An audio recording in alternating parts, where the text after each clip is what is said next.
গণতন্ত্র, সাম্য ও ন্যায্যতার লড়াইয়ের ১ বছর পূর্ণ হলো। লড়াই, স্বপ্ন, ত্যাগ আর সম্ভাবনায় রচিত হওয়া জুলাই বছর ঘুরে ফিরে এলো। ৩৬ দিনের স্বৈরাচার বিরোধী, বৈষম্য বিরোধী ও সাম্যের আন্দোলন থেকে ১ বছরে আমাদের প্রাপ্তির হিসাব কতটুকু? যে মর্যাদা আর ন্যায্যতার দাবি নিয়ে অকুতোভয় দুঃসাহসের পরিচয় দিয়ে রাজপথে জীবন দিয়েছিলেন হাজারো মানুষ, রাষ্ট্র কি পূরণ করতে পেরেছে তাদের প্রত্যাশা? যুগে যুগে জড়ো জীব সবে পড়ে রবে নিবিড় বেলায়, ধুলি ধূসর পদচিহ্ন আঁকা মরুর বালুকায় এখানে পড়ে আছে। জুলাইয়ের গণঅভ্যুত্থান শুধু বাংলাদেশ নয়, বিশ্বের জন্যও অনন্য এক নিদর্শন। ১৭৮৯ সালের ফরাসি বিপ্লব, ১৯৪৯ সালের চীনা বিপ্লব কিংবা ১৯৭৯ সালের ইরানের ইসলামী বিপ্লব, প্রতিটিতেই একটি শক্তিশালী রাজনৈতিক নেতৃত্ব বয়ে এনেছিল চূড়ান্ত সফলতা।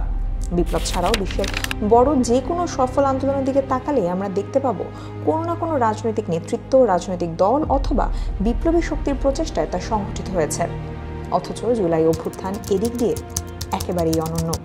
কোনো ধরনের দলীয় রাজনৈতিক নেতৃত্বের বাইরে অরাজনৈতিক পরিসরের একটি আন্দোলন ঠিক কিভাবে ক্রমান্বয়ে জনমানুষের স্বতঃস্ফূর্ত গণ আন্দোলনে পরিণত হয়ে ইতিহাসের অন্যতম শক্তিশালী স্বৈরশাসককে পরাজিত করল, তা নিঃসন্দেহে বিস্ময়ের জন্ম দিয়েছে বিশ্ববাসীর মনে।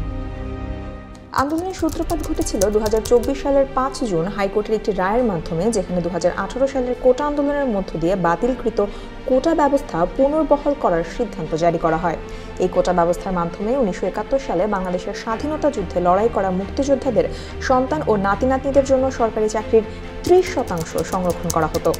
শিক্ষার্থীদের অভিযোগ ছিল, স্বাধীনতা যুদ্ধের ৫০ বছর পর এটি নিছকই একটি বৈষম্যমূলক ব্যবস্থা, যা সরকারি চাকরিতে যোগ্যতার ভিত্তিতে নিয়োগ কার্যক্রমকে প্রশ্নবিদ্ধ করেছে। কোটার অপব্যবহার কার্যত আওয়ামী লীগের সমর্থকদের পৃষ্ঠপোষকতা বণ্টন করার একটি কৌশলে পরিণত হয়ে গিয়েছিল। শুরুতে বৈষম্য বিরোধী ছাত্র আন্দোলনের নামে সাধারণ শিক্ষার্থীদের এই আন্দোলনের উদ্দেশ্য ছিল এই অন্যায্য কোটা ব্যবস্থার সংস্কার করে যোগ্যতার ভিত্তিতে নিয়োগের ব্যবস্থা গড়ে তোলা।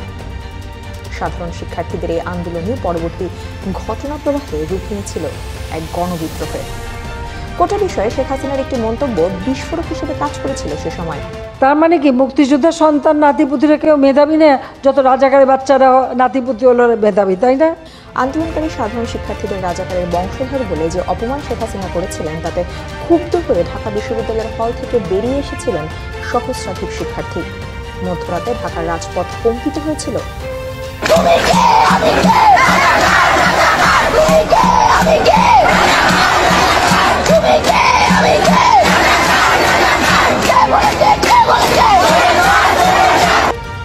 মুহূর্তের মধ্যে শিক্ষার্থীদের এই ক্ষোভ স্ফুলিঙ্গের মতো ছড়িয়ে পড়ে দেশের সব শিক্ষা প্রতিষ্ঠানে। অধিকার আদায়ের আন্দোলন রূপ নেয় আত্মমর্যাদার লড়াইয়ে।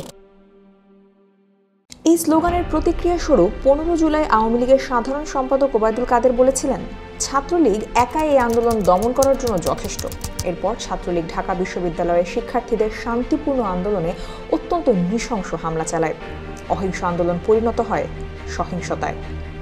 জুলাই আন্দোলনের মোড় ঘুরে গিয়েছিল ১৬ জুলাই। সেদিন রংপুরে পুলিশের বন্দুকের গুলির সামনে বুক চিতিয়ে দাঁড়িয়ে শহীদ হন নিরস্ত্র শিক্ষার্থী আবু সাইদ। দেশবাসী ভিডিও চিত্রের মাধ্যমে সাক্ষী হন ভয়াবহ এই পুলিশি বর্বরতার। পুলিশের মুখোমুখি আবু সাইদের ভাবমূর্তি আইকনিক হয়ে ওঠে। সাহসিকতার এই স্বতঃস্ফূর্ত প্রকাশ সংক্রমিত হয় শিশু, কিশোর, তরুণ, বয়স্ক সবার মধ্যে। ঢাকা বিশ্ববিদ্যালয়ের ১০-১১ জন শিক্ষার্থীর কোটা সংস্কার আন্দোলন আর শিক্ষার্থীদের মধ্যে ততদিনে সীমাবদ্ধ নেই। ১৬ জুলাই পরবর্তী দিনগুলোতে আন্দোলনে যোগদান করেছিল বেসরকারি বিশ্ববিদ্যালয়ের শিক্ষার্থীরা, মাদ্রাসার শিক্ষার্থীরা, বাংলা ও ইংরেজি মাধ্যমের শিক্ষার্থীরা, সেই সাথে দেশের সকল শ্রেণী পেশার আপামর জনতা। মানুষের ওপর ভয়াবহ নির্যাতন, পুলিশের আগ্রাসী ভূমিকা এবং সাধারণ নিরস্ত্র মানুষের উপর রাষ্ট্রীয় দমন পীড়ন সহ্য করতে না পেরে মানুষের এই রাস্তায় আসা ছিল সম্পূর্ণভাবেই এক স্বতঃস্ফূর্ত প্রক্রিয়া। শেখ হাসিনা সরকার তার ১৬ বছরের ফ্যাসিবাদী শাসনে যেভাবে বারংবার দমন করেছে বিরোধী মত, সেভাবে এই আন্দোলনকেও দমানোর জন্য প্রয়োগ করেছিল রাষ্ট্রের সর্বোচ্চ শক্তি। কিন্তু এবার মেলেনি সফলতা।